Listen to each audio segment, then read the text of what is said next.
Hey, good morning, everybody. Hope you're doing well. Thank you for being here. We're going to resume the discussion today about, looks a little funky. Excuse me. The trip to Europe. We're going to talk a little bit more about that today. Do you want to invest but don't know where to start? Check out the Weeble app, an Audio.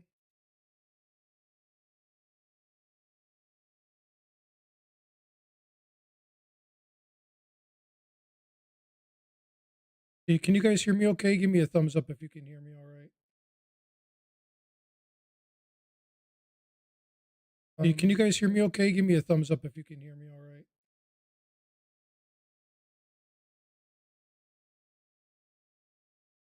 Looks like we're good to go on this end. All right. Can you guys hear me? You guys good? All right. Give me that thumbs up. Let me know that you can hear me all right.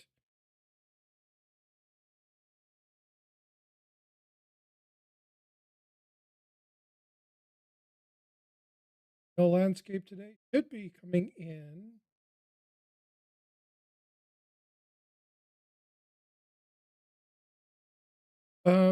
Yeah, landscape should be coming in. Yeah, it should be coming in.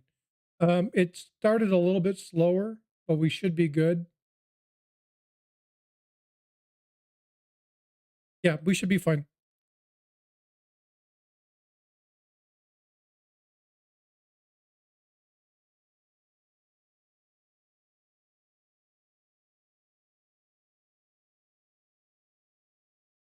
Ah, there you go. Okay.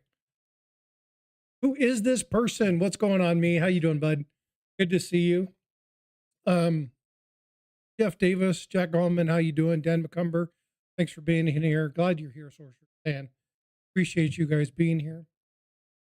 Yep, it is me, day 2. I've got some photos this time. I told you guys that I would pull some across. I wasn't able to get a lot. I didn't realize I have like 3,000 photos. It's unreal. And I don't want to just do this stupid slideshow the whole time. So I'm going to narrow it down a little bit. So I'll be giving you guys some more time to give me some more time, excuse me, to generate a little bit better kind of presentation for you guys. Hey, trust in God first. What's going on? Thank you for being in here. Appreciate you being in here.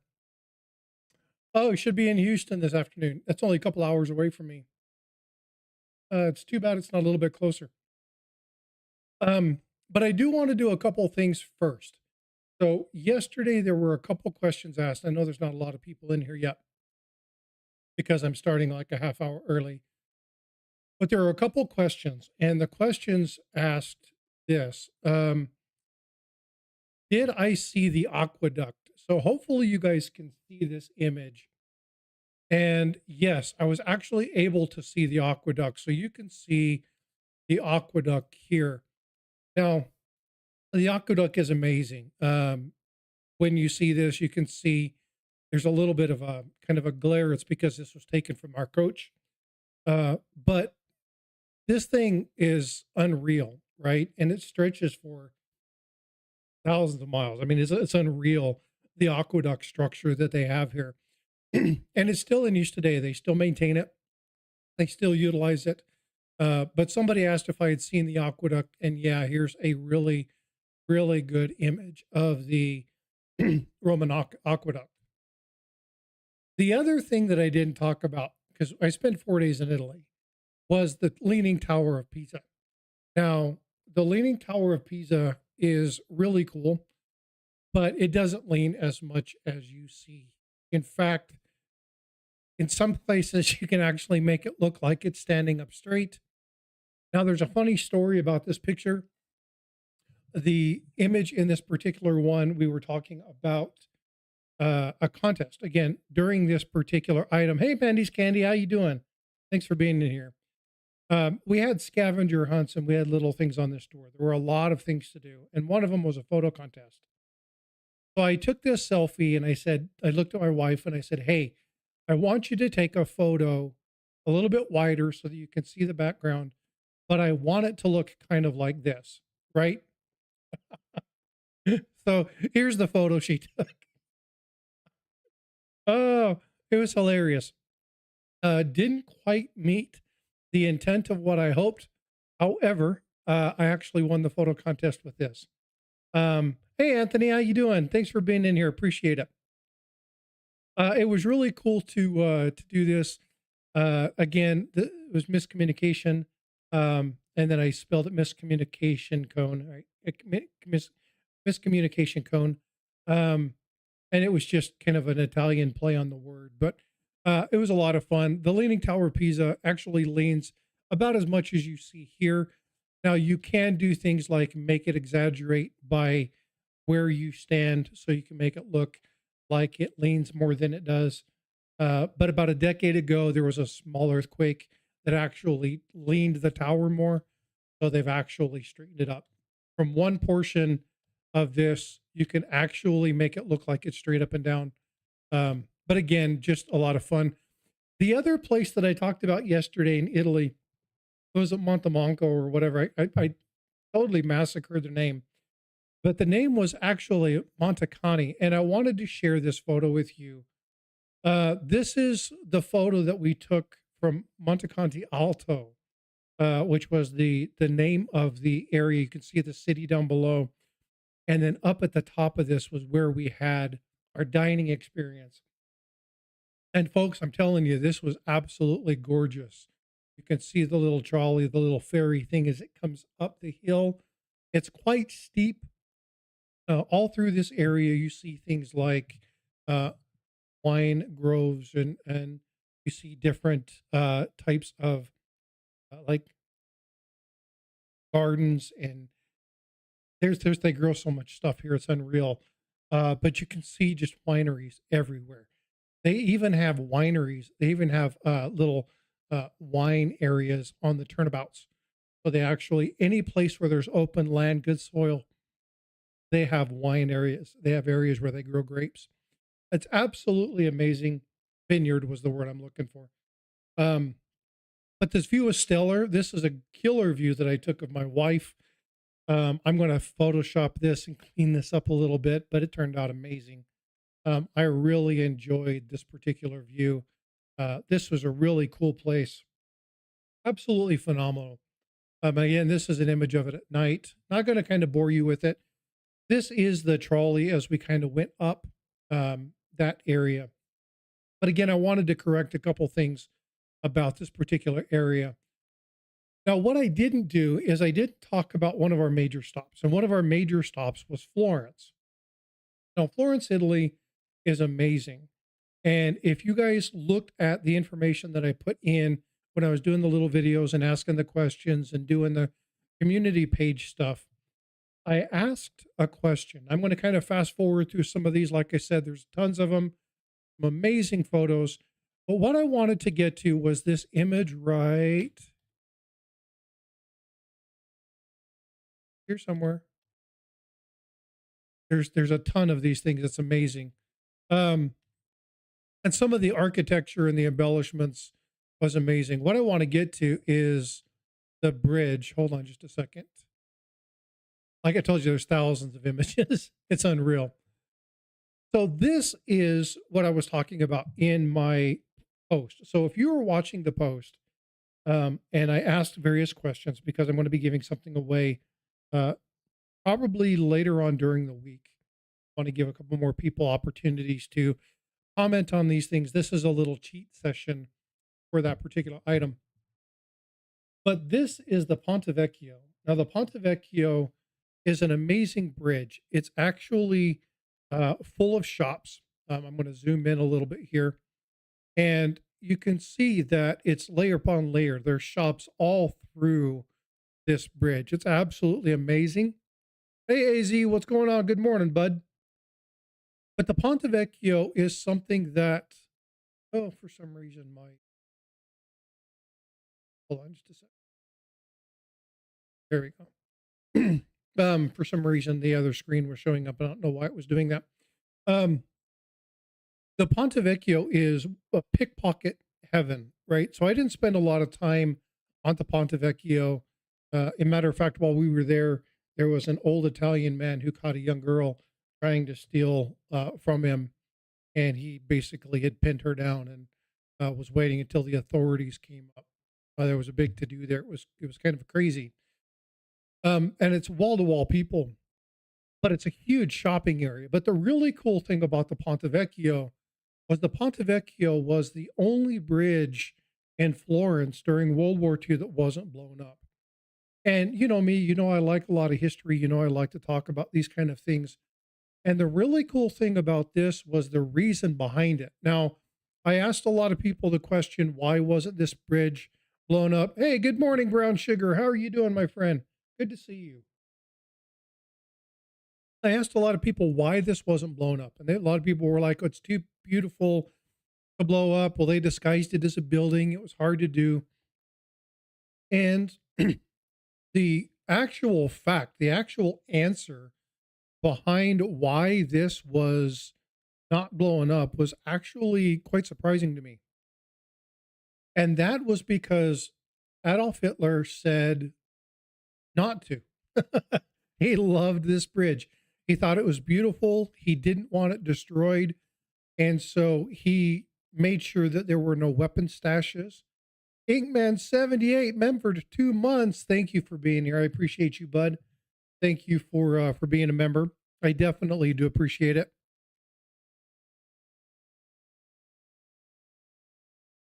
Red Silver Frosty. I'm going to give up.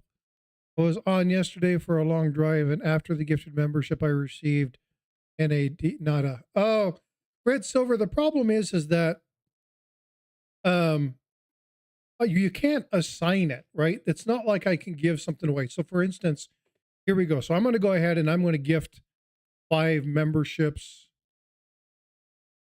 right now. Let's see who gets them. So the problem is, and again, when you give these away, they don't necessarily go to, yeah, see, I can't choose who gets one. So what I can do is I can see if I can go through and kind of point out, but I don't believe I can actually gift a specific membership. Unfortunately, it's kind of one of those things where it just happens. And I know it's frustrating for some people to see the same people over and over and over again get the gifted memberships. I do apologize. I know you're joking and saying it's not in the cards, but sometimes it's very difficult. I get gifted memberships from channels I don't hardly ever go to anymore. So it's kind of just a run of the mill kind of thing. Hopefully you get one. Again, I can gift some more here. I'll actually go ahead and just do another 5. What the hell? We'll see what happens. That's my 5 for the month. So Inglorious Supreme, Kellen. Now, see, again, just one of those things. It's hit or miss. Hopefully you can get one. Yeah, I know, Nada. It's horrible. I apologize. That's 30 gifted memberships and you didn't get one. So I do apologize for that. Hopefully that changes in time. I don't know how it's definitely, or excuse me, how it's distributed. So I do apologize, but I wish it would exactly stand. Yeah, I wish it would prioritize people that are in chat. But I don't know if it prioritizes subscribers or members. I don't know if it gives credence to that. Obviously, if you're already a member, you won't get another membership. I don't know if you've been a past member, if that helps. I just don't understand. So I apologize for that. Hey, old Bell, how you doing? Good to see you. Yeah, it's, oh, you know what, Inkman78, that's another great question. If you haven't accepted gifts on your channel, that you will not get one. That is a great point. Yeah, okay. Just make sure that you've gifted the memberships. I know you were joking, but it can be frustrating. I do understand that. So again, I just wanted to acknowledge that. Yeah, it's actually not a very clean river. Hey, Blistering Barnacles, what's up? How you doing? Good to see you. Thanks for being in here today. Yeah, the water's not necessarily clean. They do dump a lot of stuff in this particular river. It's definitely not one you want to go swimming in. But again, the bridge itself was the point. of interest here. It is a really cool bridge, but again, if you go here, Florence is a gorgeous place. It's absolutely brilliant. There's lots of statuary. There's a lot of amazing sculpture, a lot of these ceilings. The grandeur in some of these places is amazing. When you talk about that, this is one that I want to show. And again, this is another one of those things that I did in trivia. I asked the question, this person, if you live in the Americas, this person has great and significant importance. This is Amerigo Vespucci. Now, for those of you who aren't familiar with history, Amerigo Vespucci was the one in which the Americas were named after. A lot of people think Christopher Columbus discovered America. In fact, he did. However, he wasn't credited for it because, hey, Sorcerer Stan gifted 5 more memberships. And again, he didn't get one. That's a bummer. Really is. Michael Stacking, Mr. Bass, Mark Wagstacker, Rick Slick, or Slick Rick, and PETA were gifted those memberships. Thanks, Stan. I appreciate you, brother. But again, Amerigo Vespucci was one of these people who actually understood that what he had seen, where he had been, was not the Indies. It wasn't a Coin a Card hobbyist, all things silver, Robert Caldwell, Philip the Board, and Crispy Mofo. Yeah, just crazy. I don't understand. That's again 40 gifted memberships in the last 2 days, and for that to not show up, that's just weird. But again, you know, a couple thousand subscribers, it's gonna be hard to do that. Hopefully this corrects. Now, I will tell you this.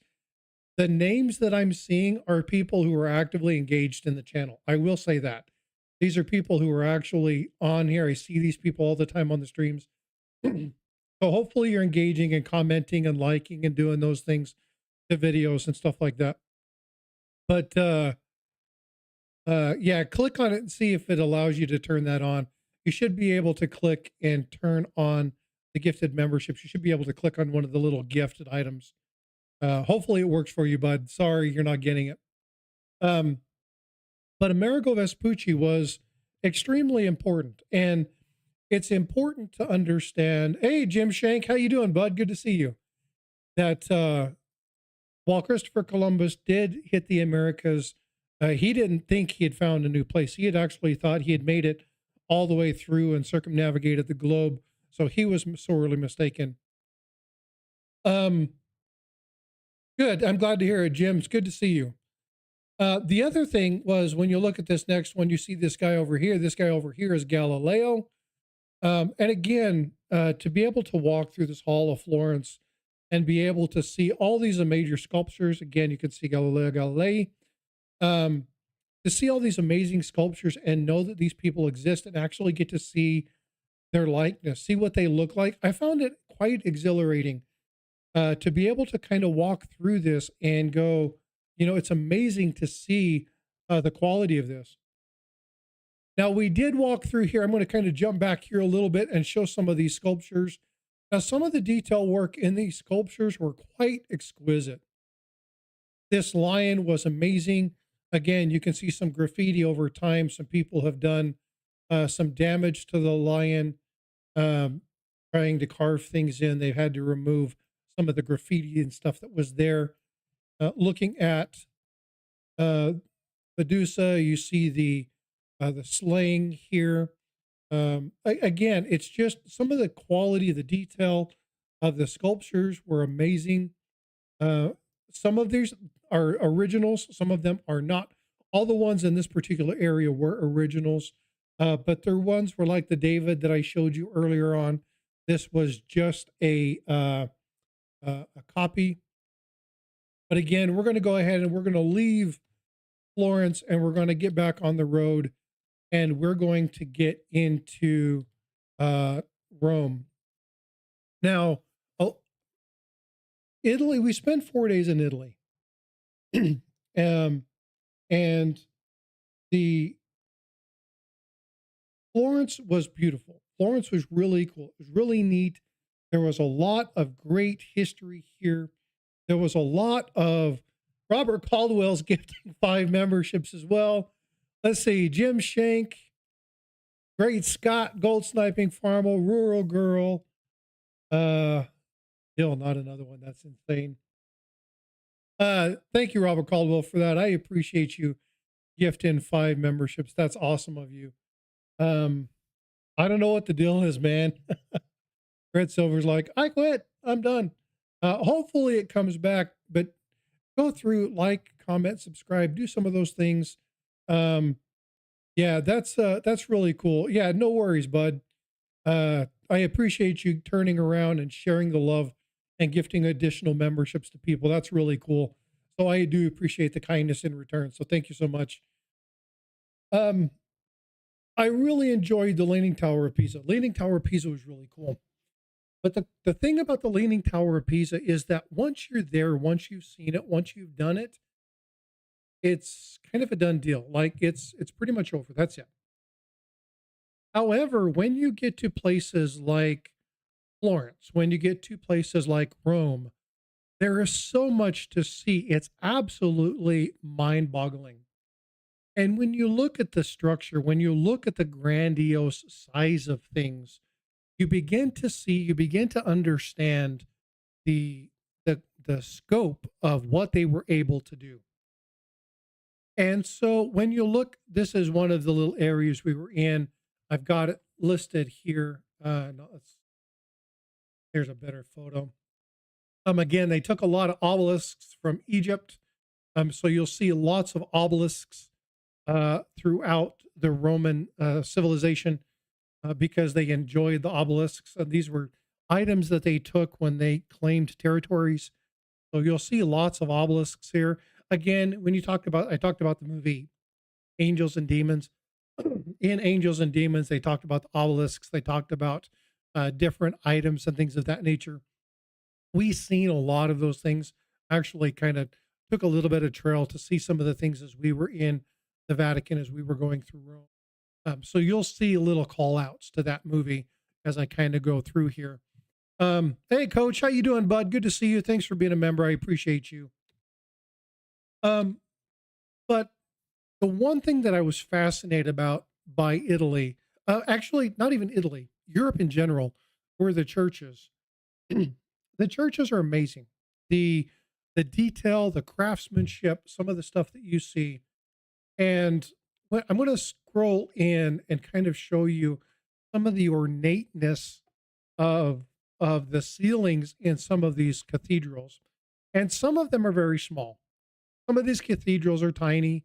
They're not huge. They're not these massively known items. But when you walk in, the detail, like when we were in France, went to the Sacré-Cœur, and it's probably, in my opinion, next to the Vatican, one of the most gorgeous of all the churches. It's unreal. I think the Sacré-Cœur is better than the Sistine Chapel. Just my thing. But I had a mindset of the Sistine Chapel. I had a mindset of what I was expecting. When I looked at the David, I expected it to be this grandiose item in the center of this, and it's not. It's one of a bunch of different murals that are on this particular ceiling. But when you look at it, the architecture, the embellishment, the gold, the inlays, the painting, the quality of the craftsmanship, it's unreal. Now, this is a little bit of out of focus because of the lighting. But again, it's insane to me, some of the quality and the detail. And as we get to some of these, the paintings that are here are unreal. Now, when I talk about the size of these, this is a 2-foot cross. So these things are huge. These are like 7, 8, 9, 10 feet tall and wide. I mean, they're monstrous. And you don't get a sense of the grandiose nature of some of these items. But when you step outside and you see things like this, now, this is probably one of the coolest buildings in Rome. And It was one of those things that I absolutely had to go see. When you look at this, this is true Roman architecture. I mean, you're seeing the Greek stylization that's here. It's just it's amazing, and this photo turned out so well. But the Parthenon is just it's amazing. It's a Pantheon. Parthenon is in Greece. This is the Pantheon. Um, it's just amazing, and again, to look at the people gives you kind of an idea of the breadth, the scope of the size of these buildings. It's unreal. You see pictures, you see items, you see images of that. You just don't get a glimpse of the amount of time and energy and effort. And when we talk about the wealth of Rome during their peak, you understand when you look at the sculptures, when you look at the ornateness of these buildings, when you look at things like this, the obelisks that are there. There's nothing small in Rome. Rome is massive. And so there's a lot of really cool things. This, excuse me, I apologize. This is a shopping center in Rome. It's unreal. All these areas to the left and to the right, these are all shopping districts. This is a very high end shopping district. But look at the ceiling. I mean, there's nothing in Rome that's small. It's fast, it's huge, it's crazy. But Rome is amazing. There's so much here.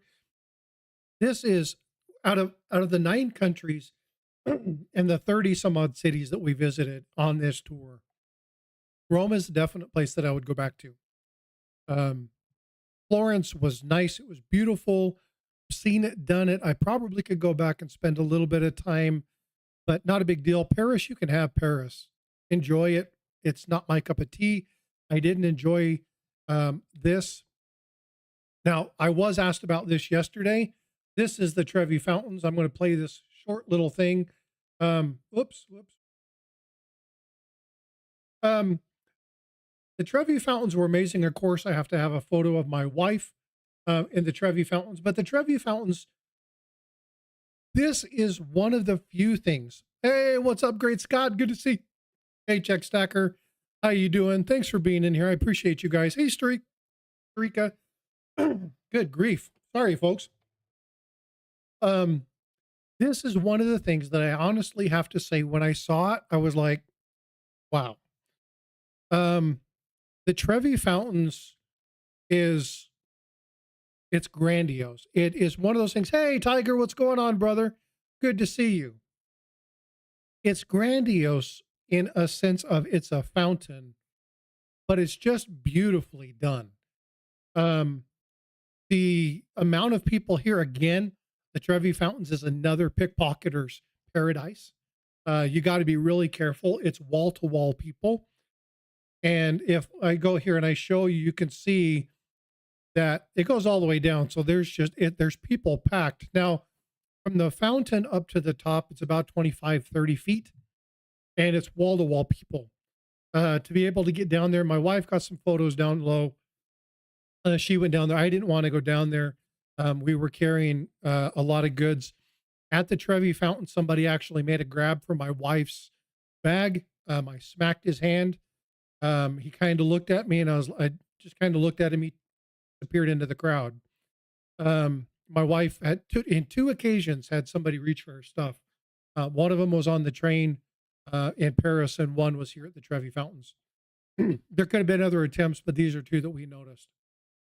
But the Trevi Fountains were absolutely amazing. But one of the cool things about Rome, one of the cool things about that is that they still have, well, let me step back a little bit. Nero and some of the other major people who built took advantage of situations to build grandiose items. normal politics, right? So after the great fire that happened, the major fire that happened in Rome, Nero took that opportunity to buy the land and build the Colosseum, right? You know, the hundred games, the 100 years of games, or whatever it is, um, where they had, games every day for however long it was. Those were taken care of by, I told you not to put my channel rounds in. Ah, you're funny. Um, Tiger's got jokes. What was really cool about this particular area was that as things would happen, they would build and they would reconstruct. Mussolini, on the other hand, did more to destroy Rome than any one person in the world. Um, Mussolini took down, destroyed a bunch of stuff, but there are some areas here that actually allowed for the protection of certain archives and certain areas through Rome. And so, as we go through some of these areas, you'll see right in the middle of all of this grandiose stuff are bunches of ruins. Now, the guide that took us on this particular tour actually got us down close. So we were actually at ground level. Now, you can't actually walk on the ruins, but next to these monument statues, next to these massive, massive displays of Roman wealth, you see where they used to do the work. You see where the old squares were. You see where you can see some of the architectural elements that were built after the earthquake. These fell down, they put them back up. Um, but a lot of the items in Rome, it's really funny that you see these steps, you see these things, you see these seating arrangements, and they're probably not true. Hey, what's going on, Million Dollar Meg? What's up, my friend? Good to see you. Because after the earthquake, things fell over, and as Mussolini came in, wanted to rebuild things and wanted to regrow things, he actually just put stuff together. It was like giant Lego, giant building blocks. And he actually just kind of put some of this stuff together. When you look at some of these items, you can see that they don't meld. You'll see this really well. I'm going to kind of just go through. I've muted all of the videos because everywhere I've done it was just loud and noisy. But you can see how everything, these areas just, they kind of fell over. And so things just kind of landed wherever they were. But the size and the scope of these areas are massive. And I'm not talking, just big as far as size. We're talking about the breadth of this area. So when you look down, you see this grandiose structure. This structure is a half mile away. Like, it's clear across the street, down around the corner. This building here is massive. The most famous, our tour guide had the saying, the two most famous JCs in history were Jesus Christ and Julius Caesar. Julius Caesar's everywhere. You see his influence all throughout Europe, right? It doesn't matter where you go. You see him in Germany. You see him in Amsterdam. You see him in Paris. You see him in London. You see Julius Caesar everywhere. And when you look at some of these statues and architectural embellishments, it's just unreal to look at it. Now, here's the Colosseum. Now, as we saw the Colosseum, and I'm going to kind of get to this image, I want to remind you that during this, that is absolute truth, Red Silver. He was a massive coin collector. Now, I'm going to show you some images that are here in the Colosseum that talks about some of the coinage. I don't think I have them all here. I do have a video that I'm going to be working on. I've got so much to do as far as videos and stuff regarding the coinages of Europe and some of the things that I've been able to see and find, and photos that I were able to take all throughout Europe. But yeah, that's absolutely correct. He was an avid coin collector, and he designed coins not only for himself, for his personal collection, but the aristocracy, right? He encouraged the families to generate their own coin and to share with him. He was really big in it. I don't know that he was the first coin collector, but he was definitely one of the avid ones. No, no, no, it's fine. Um, I enjoy talking about these kind of things. And again, the best conversation happens when people mention things, right? I learned a long time ago that you can talk about an item and just go and go and go and go and go. But if you're not paying attention to what is happening in the chat, then people don't feel like they're engaged. So don't ever get squirreled, or don't ever worry about me getting squirreled, because it's more a matter of me keeping aware of what's happening in chat and talking to you all, right? This isn't about me. I went there. I experienced this. So if you guys have questions or you guys have comments, please be putting them in chat. I want to be able to answer those questions. The scope and the scale of the Colosseum, and I say this sarcastically, was a little bit of a letdown. um, when you see the Colosseum, it's massive, right? Now it's when you're in, you see it, it's huge. You see these items, you see these elements, the columns, these are little pieces of the columns that have fell after they had the earthquake that was there. Again, you see some of the graffiti that's happening here. You can't see it very well. Let me go ahead and zoom in here. You can see some of the graffiti that was done by some of the other artists. They actually did some other of their own works. Some of these were calling their favorite houses. And when I'm talking about houses, uh, it's not something that's kid friendly. Let's just say it that way.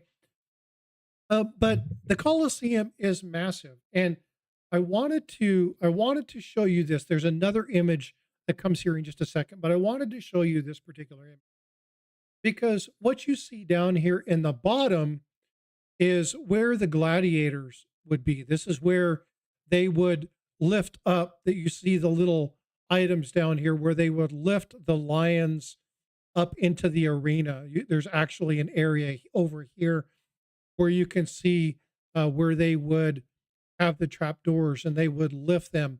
You can see how they mirrored the floor. So this used to be a giant wooden floor that covered the entire bottom of this, and then it was covered in sand. Is there anybody in chat who can tell me why they covered the Colosseum floor in sand? It was a wooden floor. Obviously, over the years, it rotted away. But these would have been the areas where they had the little things. They had the armories here. This is where they would show people where their items were going to be. This is where they paired people up. This is where they brought the gladiators from getting all suited up. Soak up the blood. That's exactly right, Tiger. And it was because there was lots of, well, they flooded it with water. That's absolutely true. They did have an area where they flooded this again. That whole area was carted off, and they flooded and actually had an epic naval battle here. That is absolutely true. Hey, Siren, what's going on? Good to see you, my friend. I think you're probably the only person in portrait mode. But the Colosseum was massive, right? And when you look at what was there, but no, it was a correct guess. It was there to soak up the blood. And as you kind of get in, you can see that it's mammoth, and it goes down. Obviously you see the size of the people, and you realize that that's another 30 or 40 people, or 30 or 40 feet below where these people are, because these columns are, 18 to 20 feet tall. And so as you walk around, we got to get down a little bit closer. We got down a little bit closer to ground level, and I'll show you that here in just a second. But the reason that I say sarcastically that it was a little bit of a disappointment was because as you walk through and you see some of the grandiose nature of these items, again, everything's done within the cobblestone. This is what you're walking on. They're not flat, even surfaces. When you get to look at the photos, now you're going to see me down a little bit lower, closer to the ground level here. You can see that in the other image, it looks massive. Well, the reason that it looks so massive is because one was taken with a fisheye lens and the other one was taken in panorama mode. And a lot of the images that you see of the Colosseum are taken in this particular fashion. So when you look at this one, this is panorama, and you can look at, no, I take it back. This one is fisheye. This is the fisheye, and this is the panorama. And when you look at it, this thing looks oblong, it looks oval, and it's not, it's a circle. And you get kind of a better feel for the size of it in this particular view. But the problem that is even in a fisheye view, you see that it looks kind of like an eye, like an iris of an eyeball, right? It's more oblong, it's more oval, and that's not what the Colosseum is. The Colosseum is round. And so as I started to look at this, I started to realize that my viewpoint of the Colosseum, this is where we got down pretty much ground level, got to see kind of the furnaces and where they would do some of the manufacturing of the weapons and stuff. But as you really look at this, you realize that it's not maybe as grandiose as your mind's eye would have it. Much like being at the Sistine Chapel and seeing the Sistine Chapel and thinking that the Michelangelo, the David touching God's finger, or David, yeah, Adam, bleh, touching God's finger was this grandiose image. And it is, it's huge, it's large, but it's not the centerpiece that people make it out to be. When you watch videos and you watch movies and you see this, you think that this is the center, the icon of this, and it's not. It's just not what it is. And so there's a lot of stereotypical beliefs that I had to unravel within myself, and the Colosseum was one of those. It just became one of those things that, yes, it's massive, but it's not quite what was seen in my mind's eye. It doesn't lessen it. The Colosseum is amazing. It's just not quite what I would have expected. And again, from there, we took a little shuttle and we went to what would be my favorite piece of Rome. And that was, hey, Crafty Dragon, good to see you. Was the Vatican. I've been awestruck a time or two in my life, but I was just utterly amazed. This is called Acorn Square, obviously, because there's a giant freaking acorn that adorns the center of this. That acorn is like 8 feet tall. It's massive. Again, nothing small here. It's quite amazing. The detail work that's here. You look at some of the items here.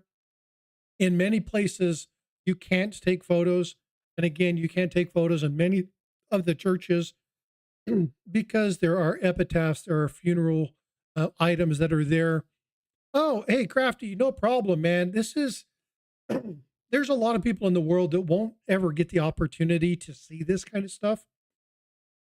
And it's something that I wanted to share. Now, I didn't want to do the standard slideshow thing. I wanted to kind of walk through. Yeah, exactly, Red Silver. Exactly. The scope, it's unreal. Now when I show you the main part of the Vatican, I'm going to show you kind of a little video. And if you watch my wife, like, wow. My wife was like, oh, this is beautiful. Oh, this is amazing. Oh my God, look at Venice. Oh my God, check this stuff out. Look at this. Oh my God, it's so amazing. The thing that she said, yeah, join the Navy. Exactly. See the world. The thing that really amazed me. Now, see, when I was in the Navy, I was at the Far East. I went to the other end. I had the opportunity to go to Italy, and I now looking back, I really wish I would have. but it's amazing, the architecture, the adornments. But these churches are crazy. Now, I want to show you, this is inside the basilica. Now, this is the largest concrete pour ever. Like a single concrete pour. They have a hard time understanding how they did this, right? It's just amazing. Hey, Wolf Metals, how you doing? Good to see you, bud. It's amazing. Now, this is one that I want to show you. Now, the size of this bowl, you can see the size of the people here. This is amazing. Again, the grandiose, seeing these things because of the military. I did this little video clip and I wanted to share this with you because I want you to see where they used to walk. Like these were the ornateness of their flooring, right? So when they talk about the frescoes, when they talk about what they used to do, it's unreal. And then you kind of pan out and you see the size of the people and then the size of this. It's perfect cereal bowl. It's unreal. The items that you see, but the ceilings, oh my God, the ornateness of the ceilings were crazy. The paintings, the statuaries, the architectural embellishment of these of these areas are just amazing. You look at the masters when you talk about the painting, the masters painting. The yeah, it's crazy when you look at some of the size. It's unreal. Now, I'm going to let this play while I kind of talk about this. This is about a 3-minute video. Now, the reason that I want this to play while I talk is I want you to understand that you're in a room that's about 40 to 50 feet high. It's about 40 feet wide. This is monumental. And what I did is I walked down this long corridor with my camera on my phone pointed at the ceiling. Now, this is me just walking down this area. And as you can see, I'm going to try and make this a little bit bigger. Does that work now? Maybe it moves it too far. Let me do. Stop.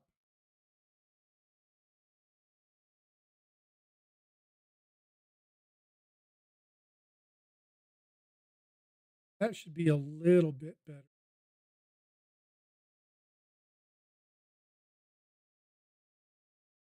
I want to give you a little bit of a better feel for some of the size. I think that's a little bit better. I think you should be able to see kind of what's going on in this particular item. But as I continue to walk down this item, as I continue to walk down this corridor, and this is just a corridor, you can see the little flags of all the people. The amount of painting, the masters that are there, the people. Now, Bernini, when he was doing his painting, went blind afterwards, right? There were some of the people that he hated doing some of these things because it cost him his career. It was absolutely amazing to see some of the. No, this isn't half speed. I am walking down the corridor. This is me walking. Now, I'm not running down the corridor. This is me walking. The size and the scope of this particular passageway is unreal. Hey, thanks to Invisible River Ranch. I appreciate that. Yeah, exactly. There were so many, and I don't want to say no names, but unknown artists.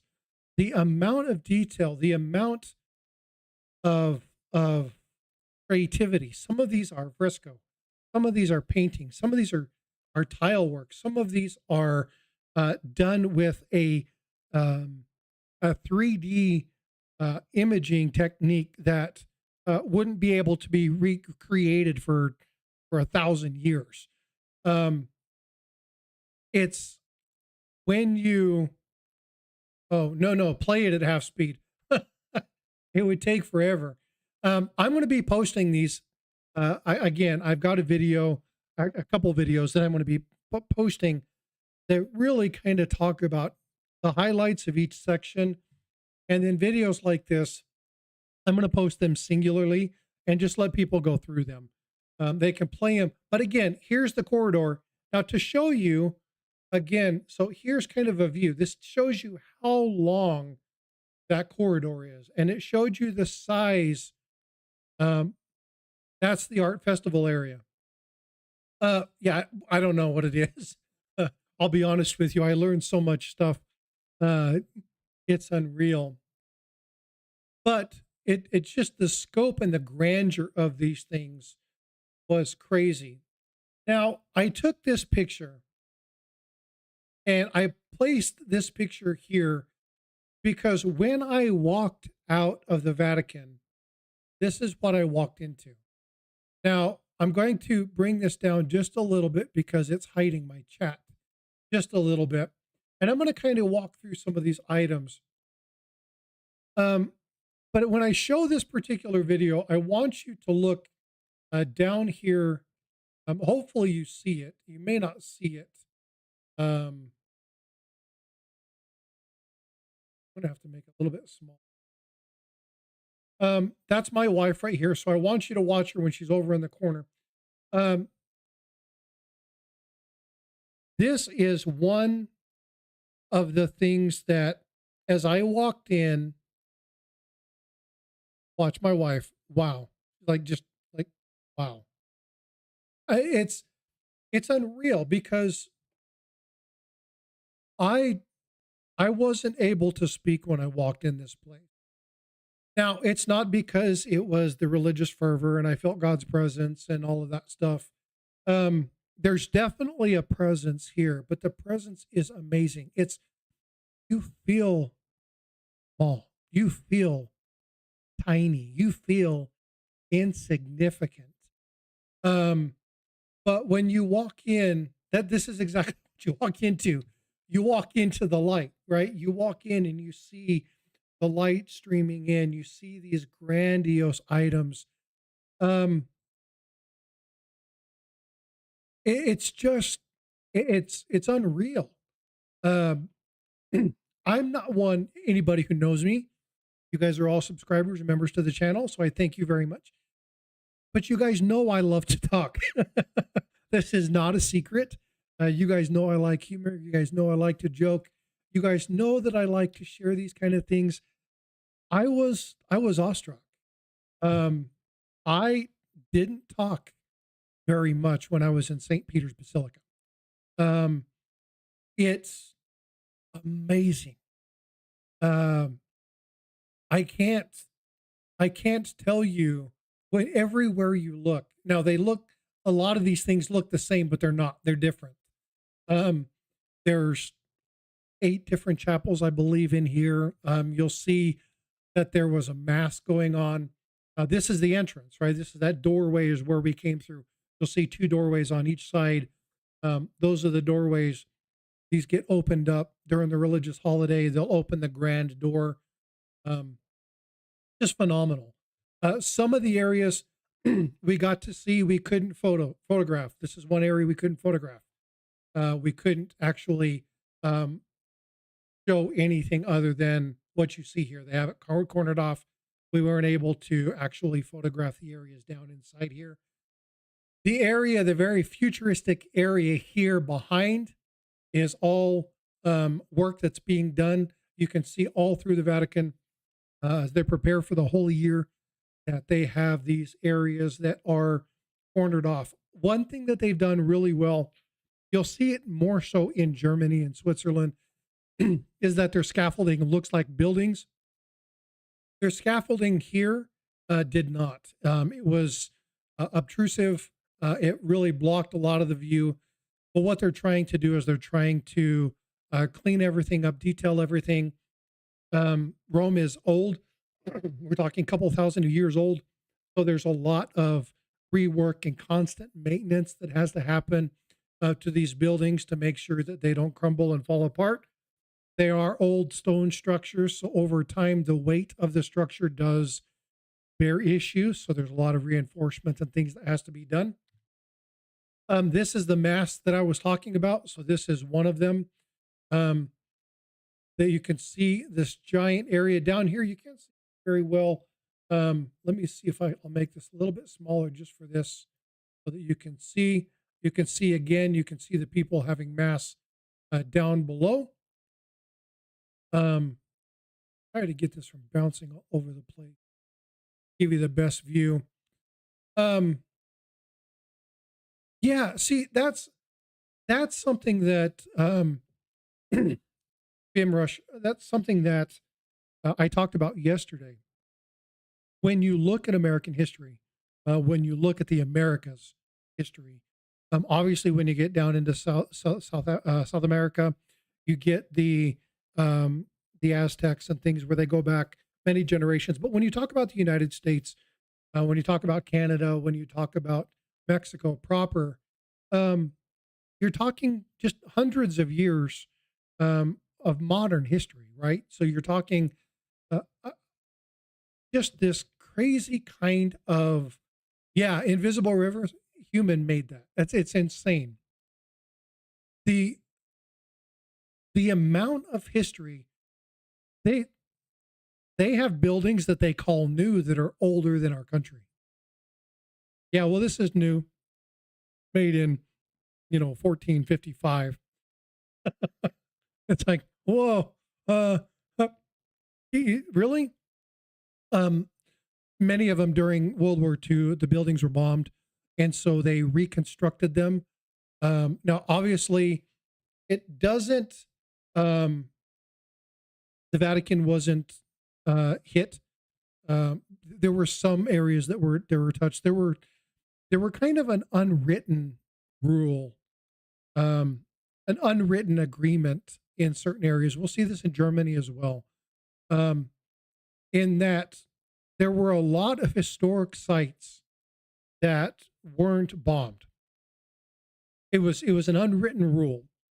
Unfortunately, it wasn't the Germans that went against that. It was actually the English. The English were the ones that actually started bombing civilian targets during World War II. And it was carpet bombing, right? Carpet bombing was, and they were often way off kilter. They weren't bombing the areas that they were supposed to. Um, and a lot of these structures were destroyed all throughout Europe. So some of them had to be rebuilt, some of them had to be remade. Obviously, this was not. This was one of the targets that was on the do not touch list. But again, as you go through, there were a lot of places that were destroyed. There were a lot of buildings, especially throughout Germany, that were destroyed by England in carpet bombing. In turn, when they started to do that, then the Germans ended up doing the same thing with London and stuff like that. And we'll talk a little bit about that when I get back into London. But again, when you look at this particular item here, it's just amazing. Um, you can't you can't imagine the scope of things. Now, I took a lot of photos of stuff just because it's like it's unreal. Um, what got me here? Now, I'm going to show you this. Okay. Now, this photo is a little bit out of focus. Again, the lighting was difficult. This is gold, right? And a lot of people were like, man, they would focus in on the gold piece. But you know what I focused on? The marble. The marble work in this place is unreal. Marble came from all over Italy. And I don't think I included a photo of it. There is all of the white marble came from a very specific area just outside of Florence. And it's high, high, high in the Italian Alps. And when you look at it, it looks like there's snow across the mountain. And it's not. It's actually these marble mines, and they're still being used today. In fact, the Kardashian wedding where they had that giant marble table that's some sort of 40 feet long, 18 feet wide, whatever that giant one was, that was actually taken from that quarry. But a lot of these items, um, they didn't have machines like we know them. They didn't have trains. They had rail systems, but how did they move these things? The grandiose nature of the building blocks, the facades, the marble, the marble.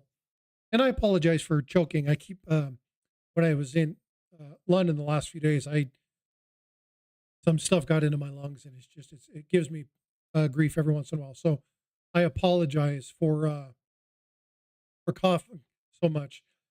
This was one of the highlights. Now, uh, Frosty, I'm weird, right? You know me. I'm a little eclectic. This was a bucket list item for me. Now, I asked to take a picture, and they said no. Yes, exactly. A visible river ench. They did it very slowly. But these folks are the cream of the crop when it comes to um, the military, the people who guard the Pope and the Vatican. This is the Swiss Guard. Now, these are their uniforms. They are very clean cut. These are the top of the top. They are amazing. I asked, like I said, excuse me, I asked to get a photo. Very politely said no. Now, you could go talk to one of the other guards that wasn't on post. I did get a photo with the Swiss Guard. I'm just standing 20 feet away. Because again, just like when you're talking with the guards on the horse, they'll tell you, you can stand close to us, but don't touch the reins, don't touch the armor, don't, be very careful. When they're at post, they're at post. They're no business. This is a very, very, amazing. These are their weapons. Now, granted, they are very adept at using them, but this is what they carry around. It's not just symbolic. They know how to wield them. They're phenomenally talented. Again, cream of the crop. And this was a bucket list item. When we were going through security, I was not able to take photos or video of 3 areas inside the Vatican. One of them, I actually asked him if I could take a photo of him standing at his post. He could speak. He was doing the metal detecting as you had to walk through this area. There were 2 levels of security to get into this one area. Normally, it's cornered off. It's reserved for the religious clergy. It's a very beautiful corridor that leads you out into St. Peter's Square.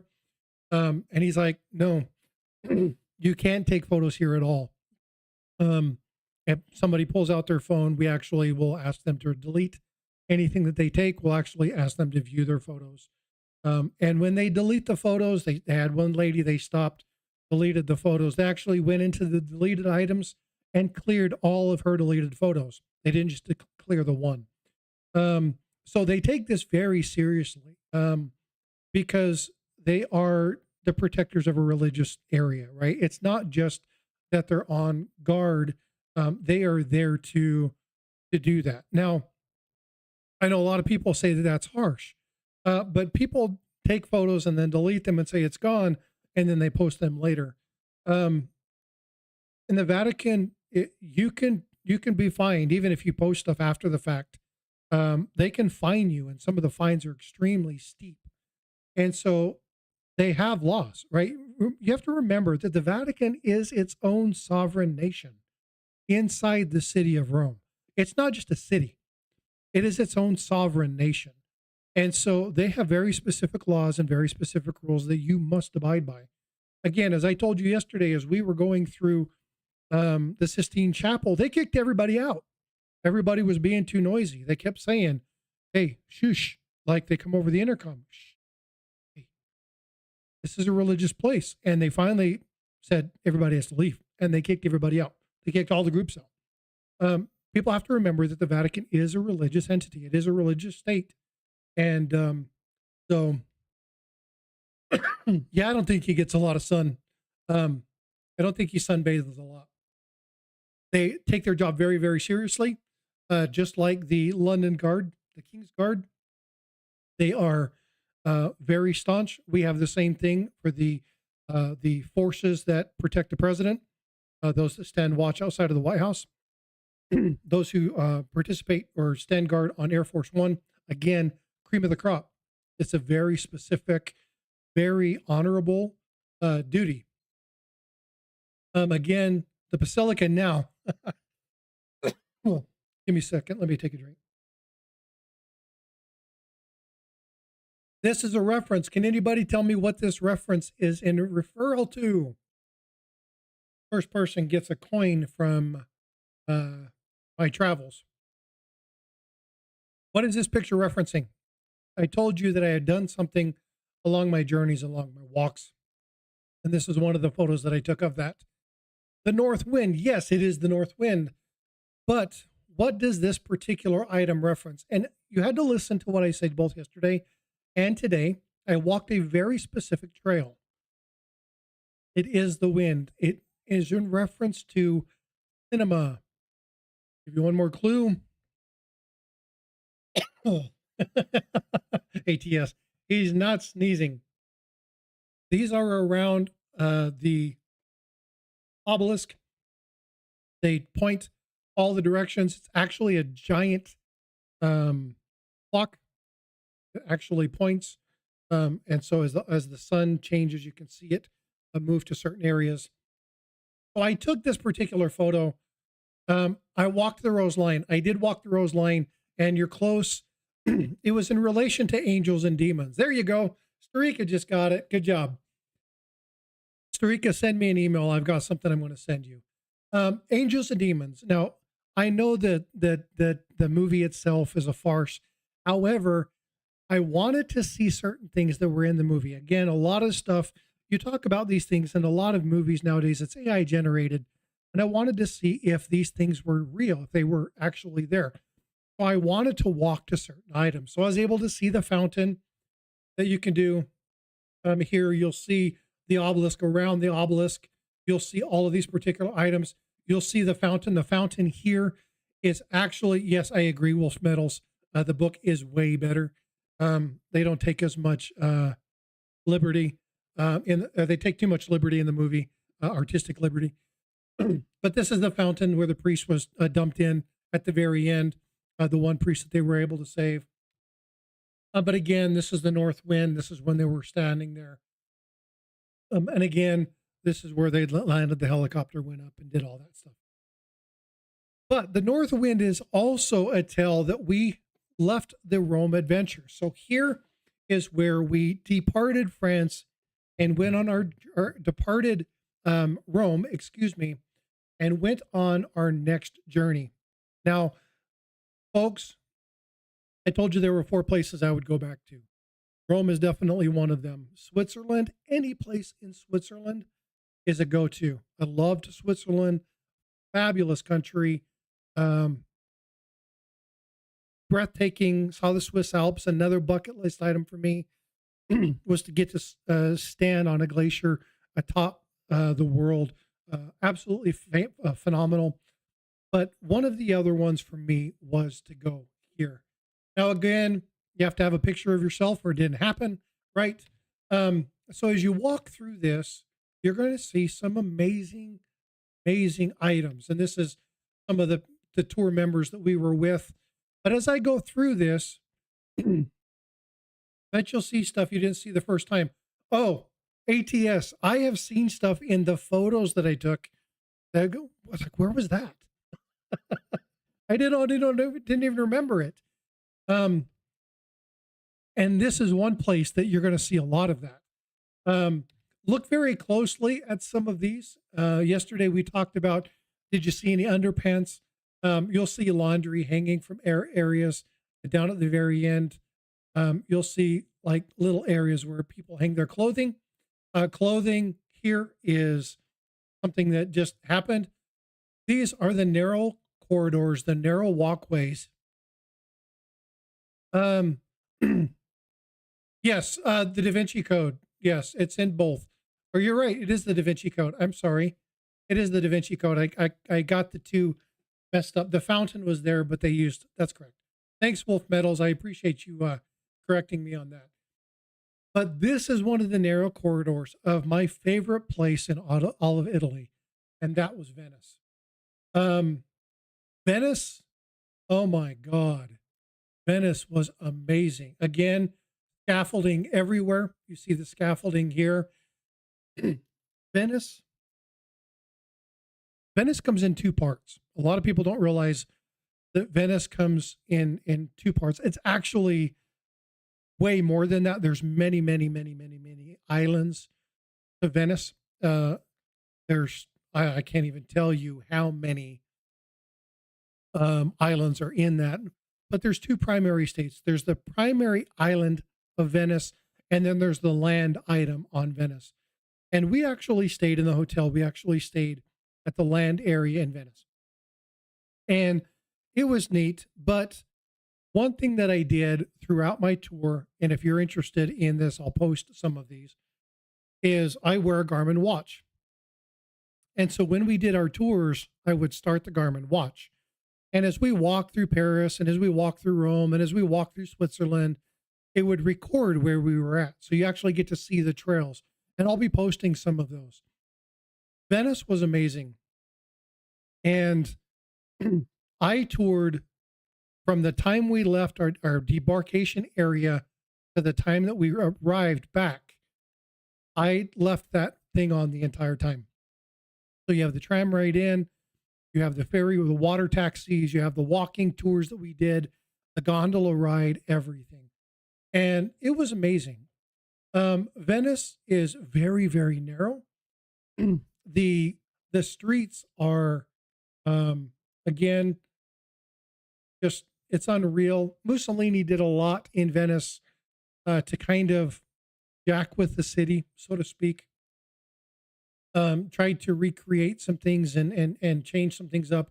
Mussolini did a lot in Italy that after and during the war that caused a lot of issues historically. Um, but it's unreal to see the amount of history. Now, the way we tackled this is we only had like 4 or 5 hours in Venice. We didn't have very long. And we tackled it by basically getting lost in the city. We walked the city. We walked through the corridors, checked out some stuff, and just kind of just walked around to figure out what we were doing and what we were seeing and kind of figure out how we needed to go to get to where we needed to get, how we had to get to where we needed to pick up the gondola ride, where we needed to go to eat, where we needed to go to pick up the river taxi to get back to the long tram ride back to our hotel. And it was just amazing. And again, I take a picture of myself because if you didn't take it, you weren't there. But yeah, it was. But again, here you have to see it both ways. And I'll explain as I get through here. But the narrow corridors, and it's insane. So you'll be walking through these little corridors. And again, I'm sorry it's so small. I know it's a giant image, but as you kind of walk through, so you walk in this little corridor and then you walk into this just gigantic square, right? And I'll see you later, ATS.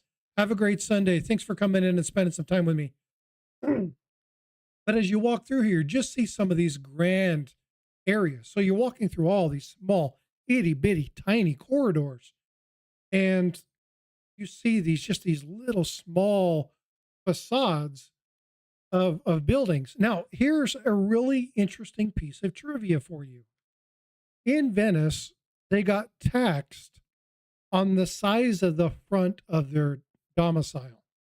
So you'll see building, building, building, building, and you'll see this throughout Amsterdam. You'll see the same thing. They look like they're very, very small, tightly compacted together. But when you get in, they opened up.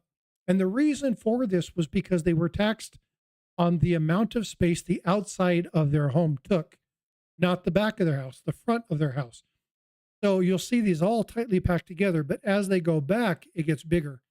So when you look at the streets, when you look, you'll see all these roads, and the streets aren't straight parallel with each other. They're kind of angled because the buildings get bigger towards the back than they do at the front, and they butt against each other. So you'll get two streets that kind of touch up against, and you have this narrow alleyway, and it's covered by an arch because the buildings basically touch each other. Um, so understanding some of the things that happened here and how they built things and how they were taxed in the monetary system back in that time frame and trade and how they did all things. It's just Venice is amazing. Like Venice is utterly amazing. And as you go through, you can see the gold gilding and the stuff that happens. Now, many places throughout Europe, the places you see gold is not gold anymore. Um, when you see pictures in when you see pictures that I took in Versailles, anything that's behind glass is gold. Anything that's not is a painted gold. When you see pictures like Big Ben, it's all painted. When you see pictures like this, all that stuff up top is has been retouched up. Some of it is gold, some of it is not. So you really have to kind of know and listen to the guides talking about what's there and what isn't. A lot of the statuary that's atop, when you look at like the adornment here at the top, the eagle, the angel's wings are in fact gold, but this is actually painted gold. This is not actual real gold because of um, looting and things that have happened over time. A lot of those things were just done away with, and people just stole the gold. But as you walk into these areas, you can just see, again, me and my wife. Um, Again, I did a lot of landscape issues to kind of give you an idea of the scope of this particular square.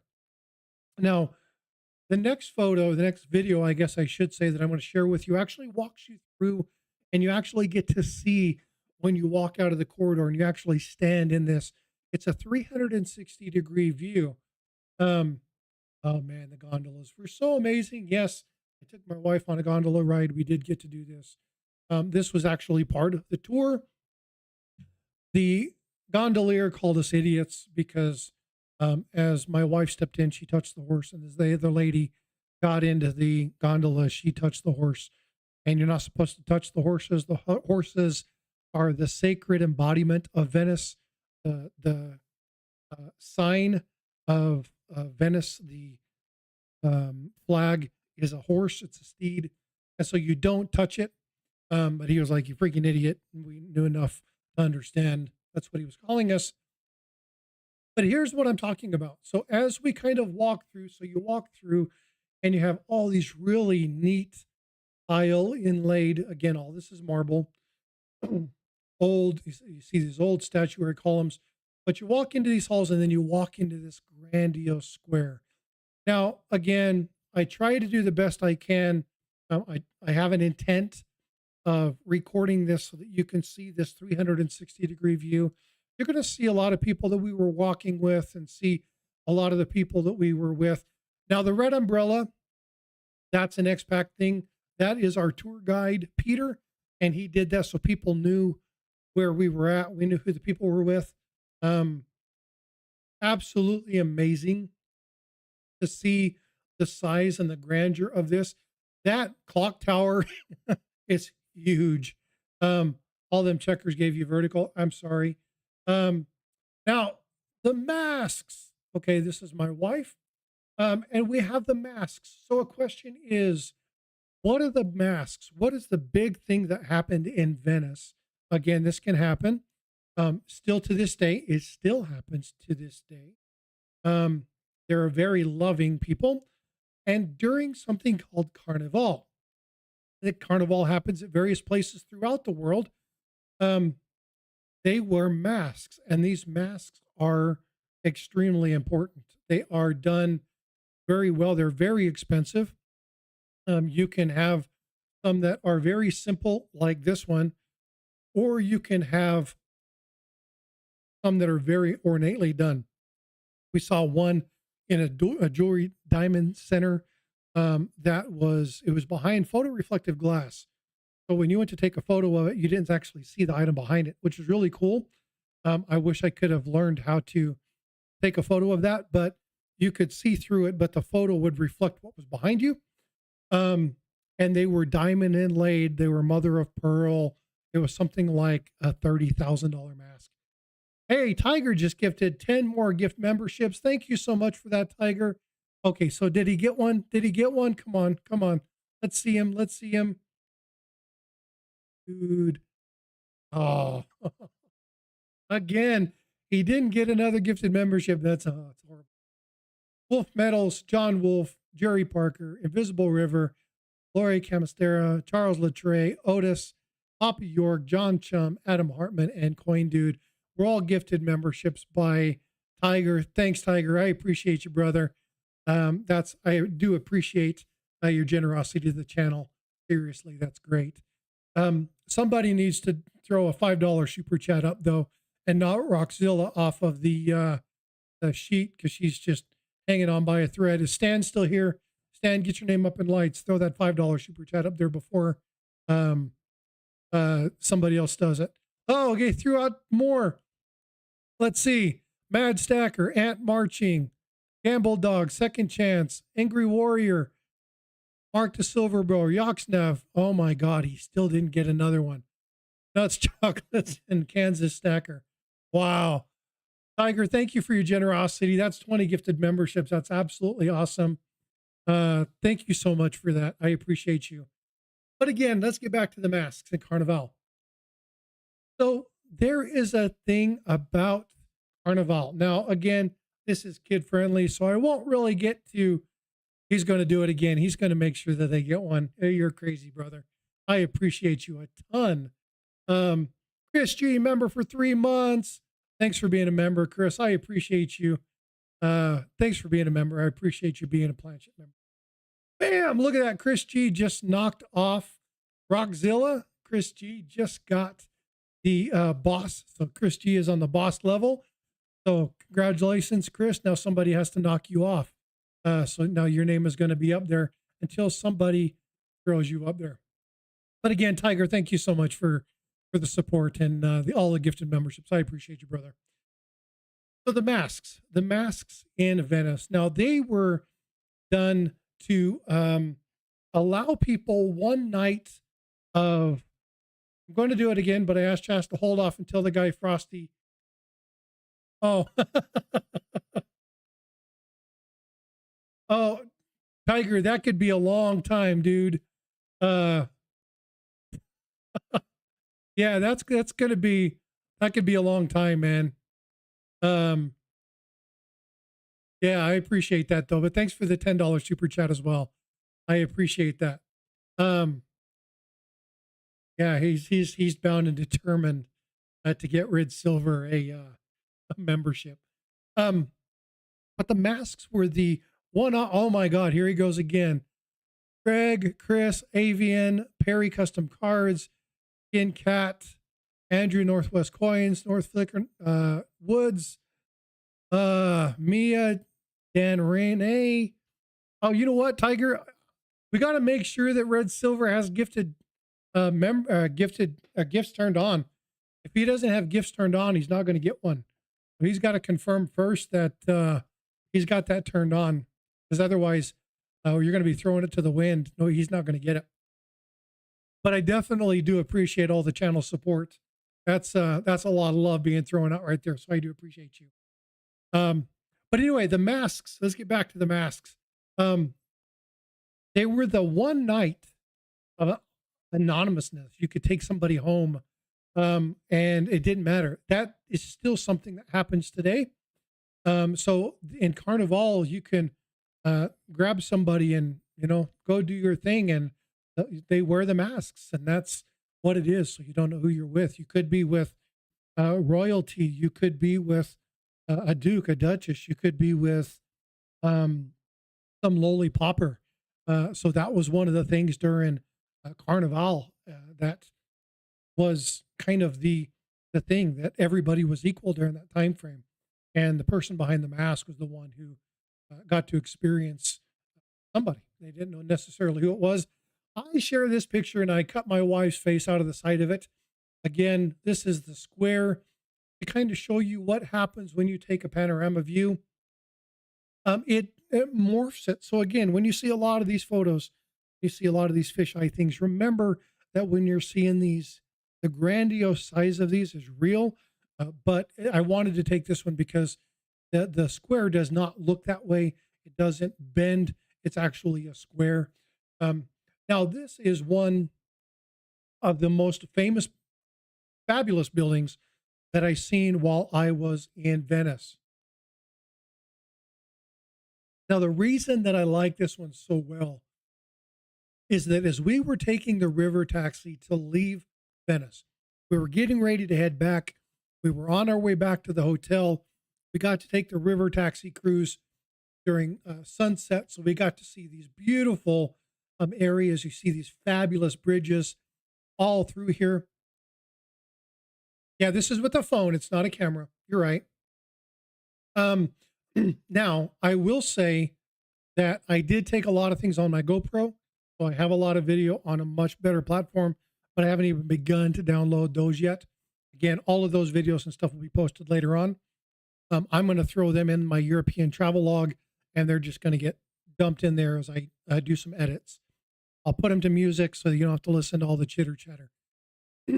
But this one, this building, as we were going down this river taxi, the sunset hit this particular building, and oh my God, it was amazing.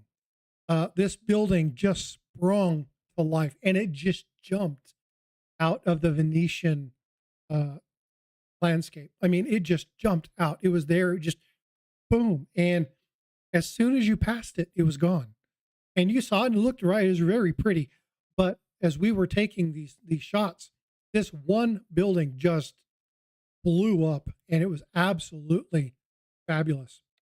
And again, we took the little river taxi back, and we went back and did our journey, arrived back at night, and then we continued. Just absolutely fabulous. Venice is a place that we will go back to. My wife and I will go back to Venice. This is a done deal. We've already talked about it. This is that we do. Not sure when, but it will happen in time. Leaving Venice, we cross into Austria and Germany. Now, folks, one thing that I've always wanted to do in my lifetime, one of my bucket list items, was to do, hey, Copper Coins, what's going on? Good to see you. Thank you for coming in.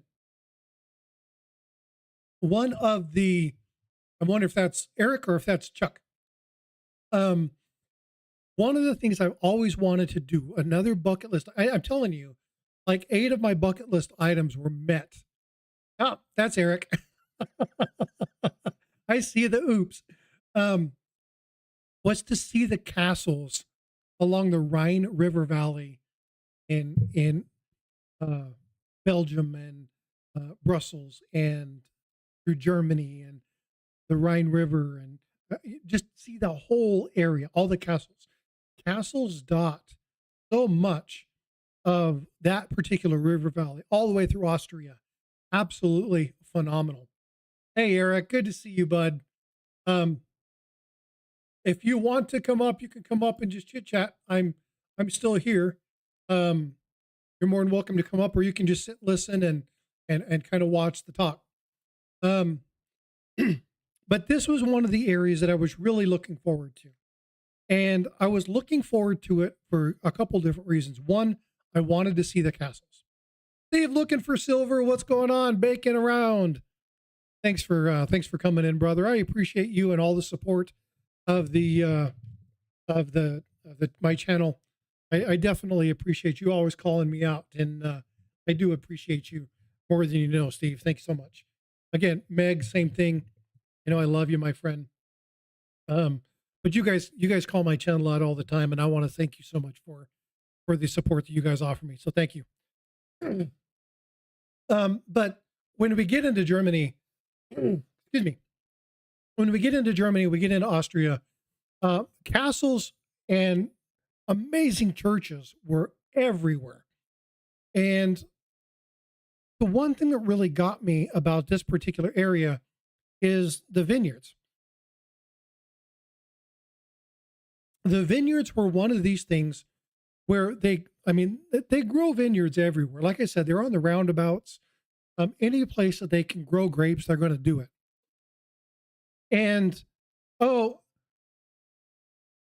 Grimrush, however you say that. Thanks for coming in and joining. I appreciate you coming in. If you're not a subscriber, please do me a favor, hit that subscribe button. Make sure you like on your way out. I appreciate you coming in. Thank you so much for being in here and for listening to the trip. Again, there's going to be so much other stuff put on this.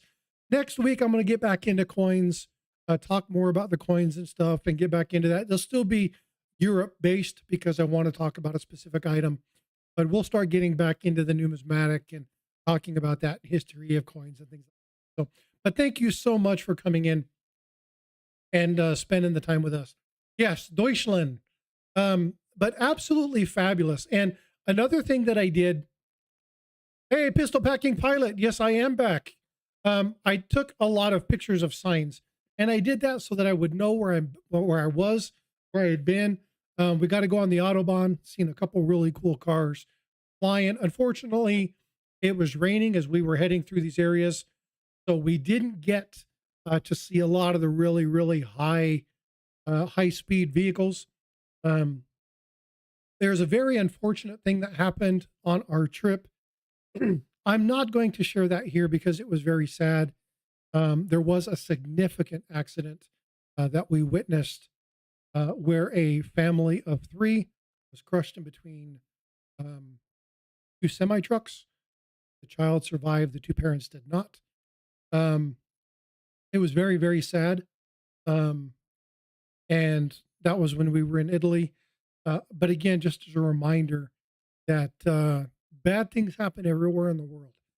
And it was a very sad moment for us to learn that the mother and father had died, and that the child did survive.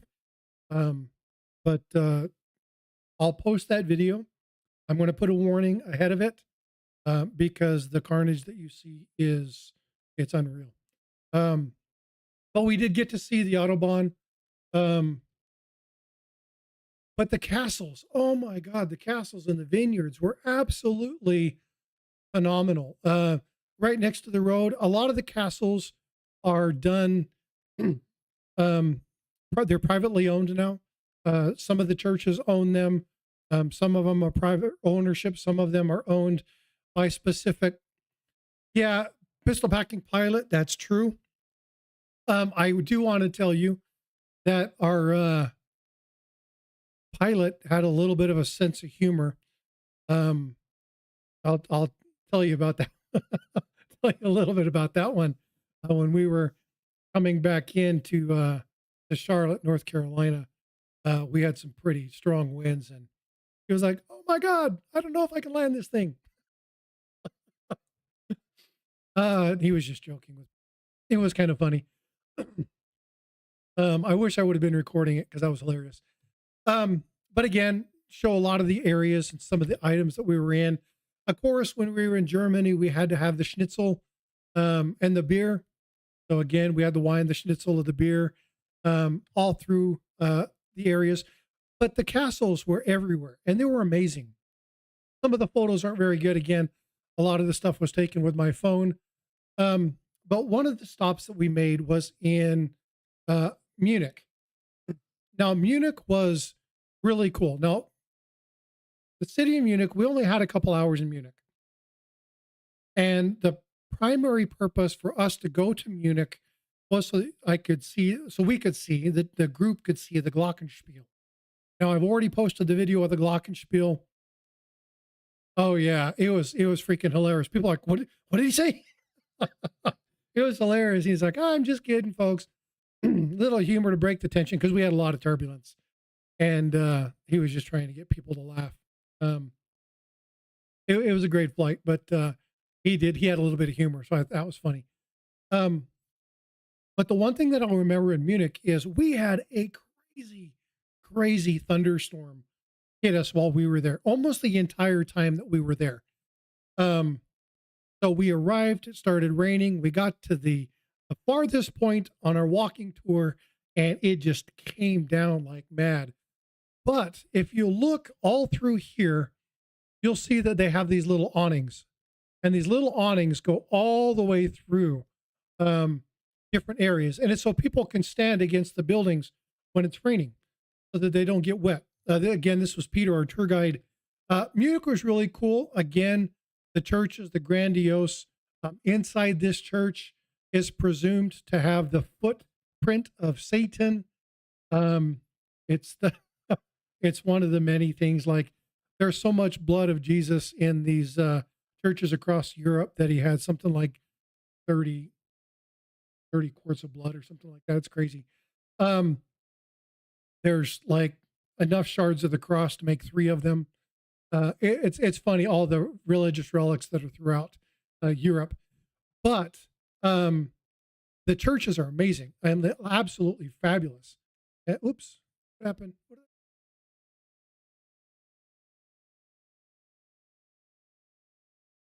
Oh man, hold on. Let me get back out. I got to get back to the bottom of this. I pulled a Frosty.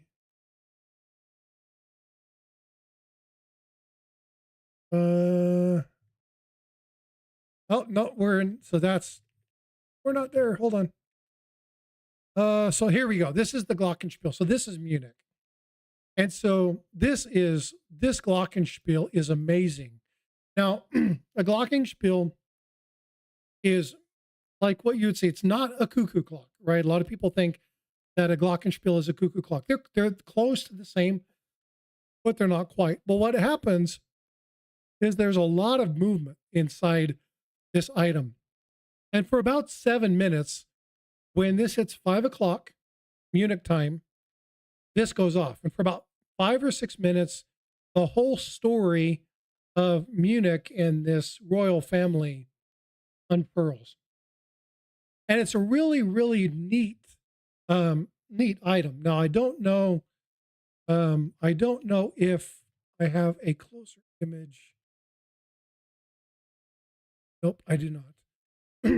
But again, the architecture here is fabulous. If you haven't seen the little video of the Glockenspiel, go check that out. It was really, really cool to see that. The amount of craftsmanship, German engineering is amazing. But again, as you just walk through and you kind of see this, it was absolutely fabulous, right? To see some of these items.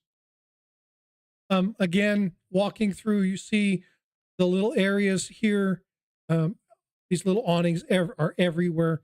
They have these little areas where you can get out of the rain.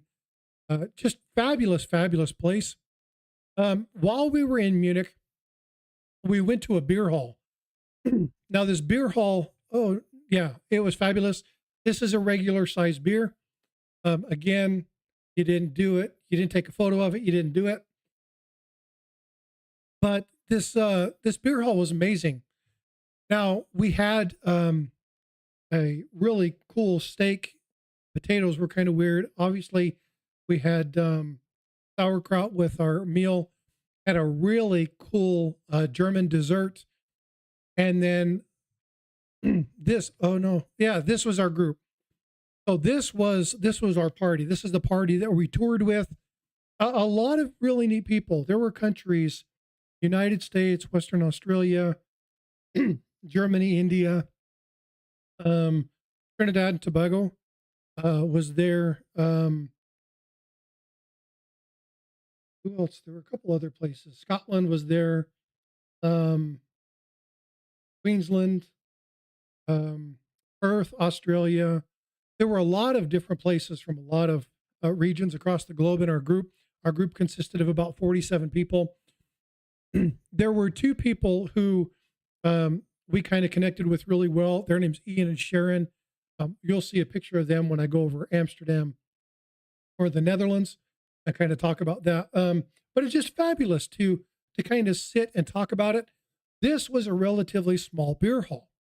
Now, this was only one of the 19 rooms that were there, and this beer hall sat about 2 to 3,000 people. The beer hall for I think it was Amstel, the beer hall seats 10,000 people. Absolutely massive. When you look at it, the outside, it looks like a shopping mall. It's actually just a single beer hall. Just absolutely fabulous. But again, the churches and the castles and things that were had all through Austria, Bavaria, Germany, just amazing. And again, vineyards everywhere. Now, good grief. Sorry about that, folks. The one thing that I thought was really cool about this is not only do you see these vineyards, I am a huge Riesling fan. I love German Riesling. And so this was another one of the major reasons I was looking forward to getting to Germany, was to have some Riesling. So I brought a couple of bottles of Riesling home from the town that we were in Berg. Absolutely fabulous. But again, when you're looking at these castles, again, you have castles that were on the river. So this is actually a castle that had a moat, looked like a ship that was on the front. The only way to get this was you had to dock on the little island that was behind it and walk into the back of the castle. Just fabulous engineering. You've seen castles all strung through the mountainside. About every mile or so, you'll see a castle, depending upon how long the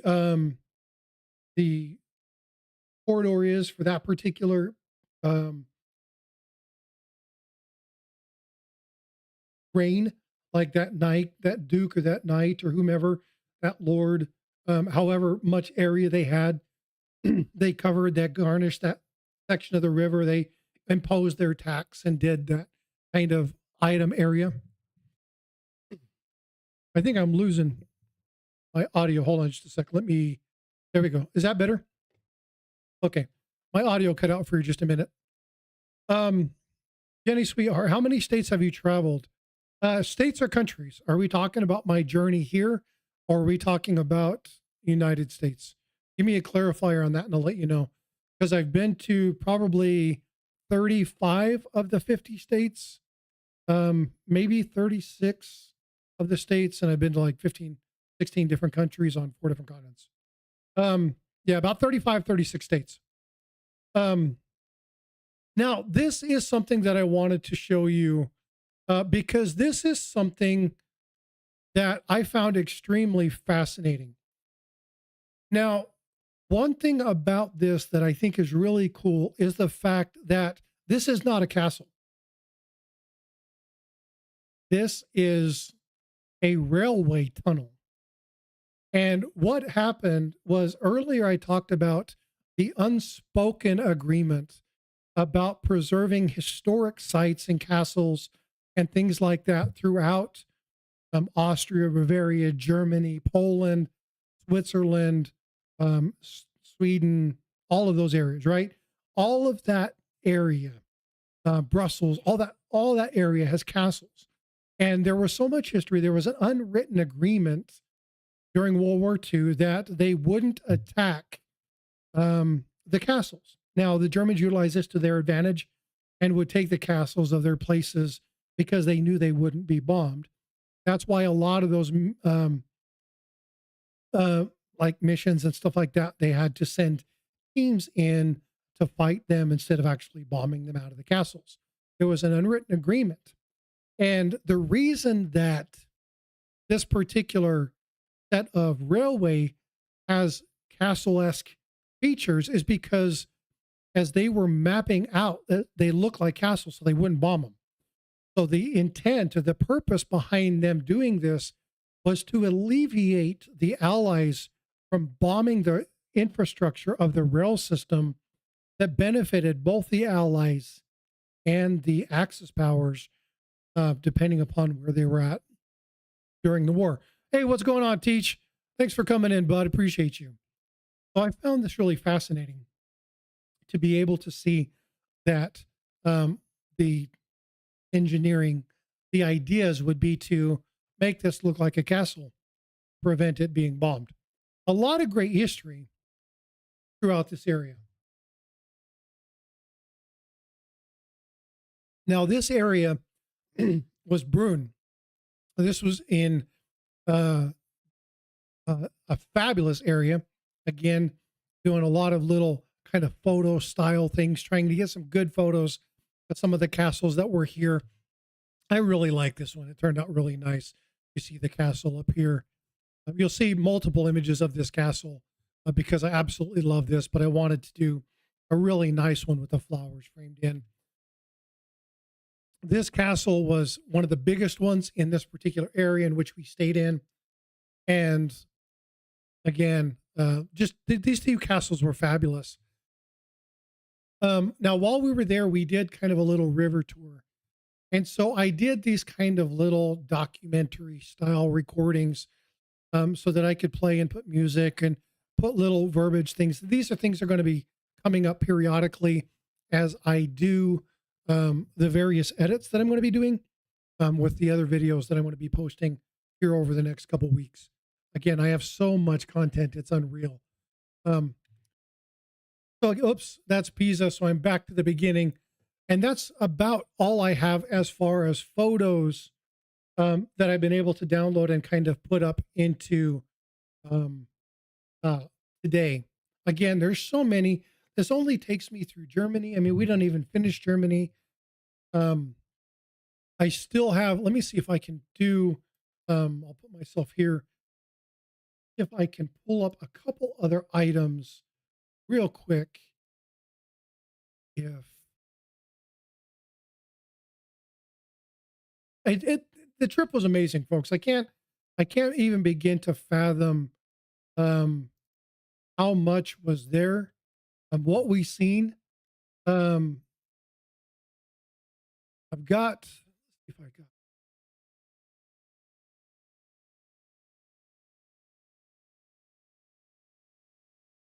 got some Amsterdam that I need to do.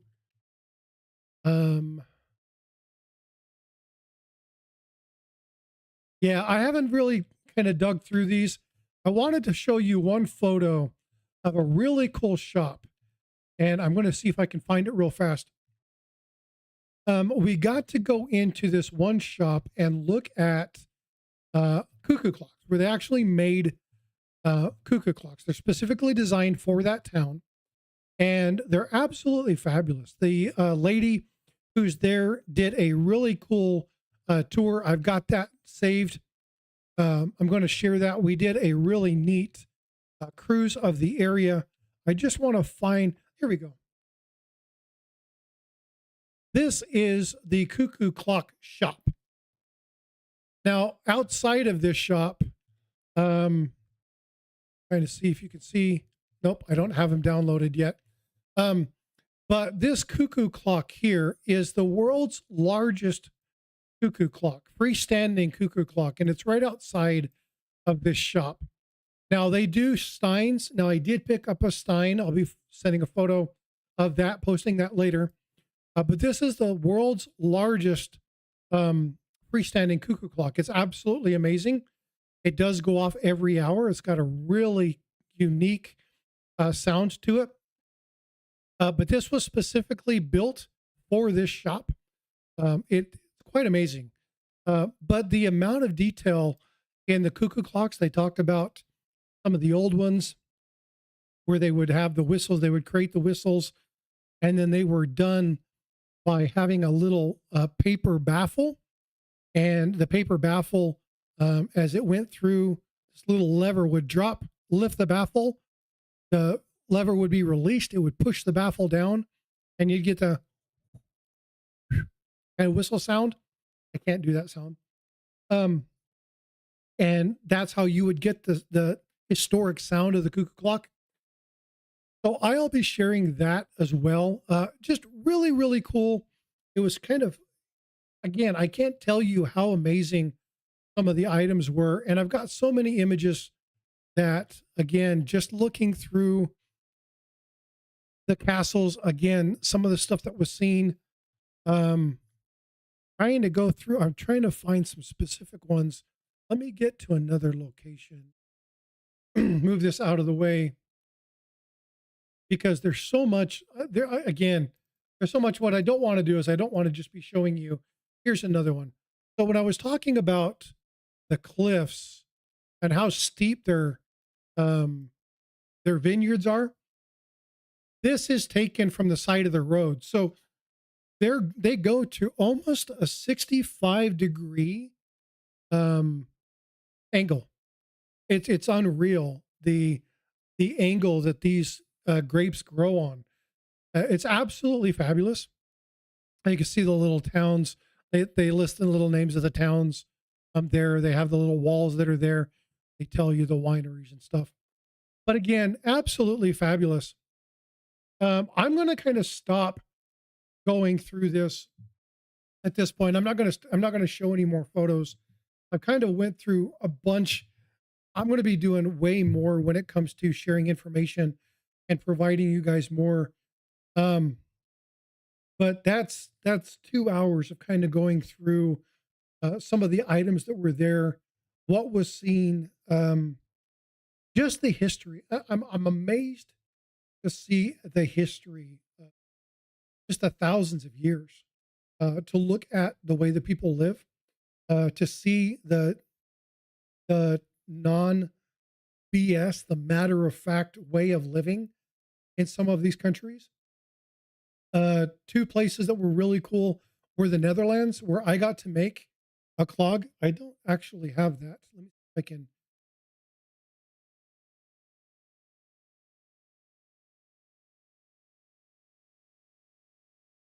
Oh nope, it's not going to work.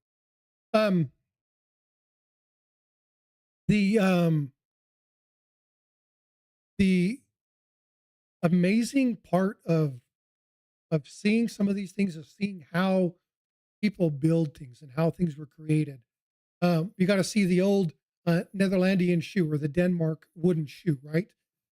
We got to see how that was created. I actually got to make one. Well, kind of. Got to see. But what I found fascinating about being able to make one of those shoes, and I do have it, they put frostbite on it. They did some engraving for me, and I have that, and I'll show you guys some of that as you know as time progresses. I again, I I'm tired of talking. Um, there's so much there. There's so many cool things. There's so many cool experiences. But when you're talking about numismatics and you're talking about coins, they use a piece of technology that is very similar to what was utilized to create dies of old. And so what they would do is they would make a model of the shoe, and then they would put this on a lathe, and then they would have the device travel down the model of the shoe, and it will carve the wood to that shape of shoe. They can put large shoes, small shoes, they can do whatever they want to, and it models that. And it exact same technology as you would have when they would take one of the plates, the giant plates that they would do the carvings in, and they would utilize that. And then they would go around, and then on the other side, where you would have the actual master hub or master die, um, it would etch in those details, right? You get those concentric circles as it's going over the plate. You would see it, and it would carve in that master hub. And it's the same basic technology, just done in Holland, or excuse me, in the Netherlands for shoe design. And so it was cool to see that same general technology being utilized in a different item, and be able to talk to the gentleman about that and say, you know, actually they utilized this back in the old days for designing coins. And so they would make a clay model of the coin, they would design it, and then they would run this piece, and then they would create the master hub that would stamp the coins. And he was fascinated that that same technology was utilized, and actually went back, and I got to talk to him about it afterwards. But in this same shop, and I'll show you, see photos of the cheese. We got to do a cheese making, cheese taking, tasting tour. That was really cool. Talked about the new cheeses to the old cheese like Parmesan, and how the ages and what happens to the size of the cheese. Hey, vote for Pedro. What's going on, brother? Yeah, the vacation was amazing. Happy to be back. It's good to be home, ready to leave again. Uh, I love being home, but Europe was amazing. My wife and have some talking to about retirement, about some of the places we're going to be and move and live and so. But yeah, Europe. I'll be back in Europe. That's a definite. But it was just amazing to see some of the technologies that were utilized and how the things that we love in this hobby, the coins and how they used to make those dies, and how those same basic premises are utilized. Talk to them about coins and look at some of the wood engraving. And they have these girls, and they freehand all the really cool engraving. Um, they do all sorts of different things, and because of technology, a lot of the old historical things have been alleviated, so they don't use the wooden shoes as much as they used to. Um, but one thing about the wooden shoes in the Netherlands is that because it's a marshy area, if you're a very large man and you have big feet and you're stepping in the marsh, you're sinking. They actually almost help you to float. So they help you to stay on the surface of the muddy bog because a lot of people don't understand that the Netherlands are actually a marsh. They're actually boggy. And so it helps that they wear them in the farm, they help them in the gardens, helps them when they're doing construction in those areas. They will often wear them in those environments because of the landscape. And so to hear kind of what they were utilized for, I always thought that they were just kind of a decorative piece that you would wear them and, you know, um, but to understand truly what it is and understand how naive, even though I've traveled the world and seen many things, how naive I was about certain things. It was really cool to see and experience those types of items. So anyway, I'm going to wrap up. We're at 10 o'clock here in about, actually, I don't think Coin Crew is going live. I think the shop is closed. They are preparing for Tulsa. So I don't know if they're doing something Tulsa based or not. If you guys know, let me know. I don't know if they're streaming today. I know the shop's closed. I know they're not doing anything like that. They may be doing, there may be different channels doing Tulsa preparations because the Tulsa show is next week, Thursday, Friday, Saturday, Sunday, I believe. Yeah, I know they're off, but I don't know if they're doing something. But again, I'm going to go ahead and wrap up here. Later on today, as I get more photos and stuff put together, I may do a stream. Point Crew is not streaming today. Outstanding. Okay. So go check out. We'll find out if somebody else is. There's probably somebody else streaming. So let's go find somebody who is and send them over that way. Um, I might come on a little bit later and do a piece specifically on the Netherlands because I didn't get that to it now.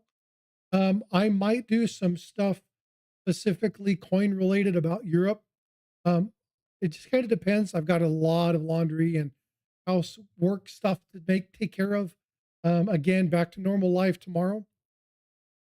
Hey, you guys, thank you so much for coming in and listening to me and let me share the adventures with you all. Again, next week, we're going to kind of get back to the coin thing. One thing I am going to be talking about next week, probably on Sundays, we do our chit chat and we kind of just talk about whatever. But one thing I will be doing on Saturday is I'm going to be going over the Tower of London. Now, the Tower of London had a mint, and there's a lot of history. There's a lot of coinage. I'm going to talk about some of the history of London numismatics. I'm going to be talking about some of the items that were there. We're going to be looking at some of the coinage. I'm going to talk to you and show you some of the items that I took of the little Tower Mint museum that they have there. Talk about some of the things that I saw. Talk about some of the major people in U.S. history that had numismatic counterfeiting combating expertise in that time frame.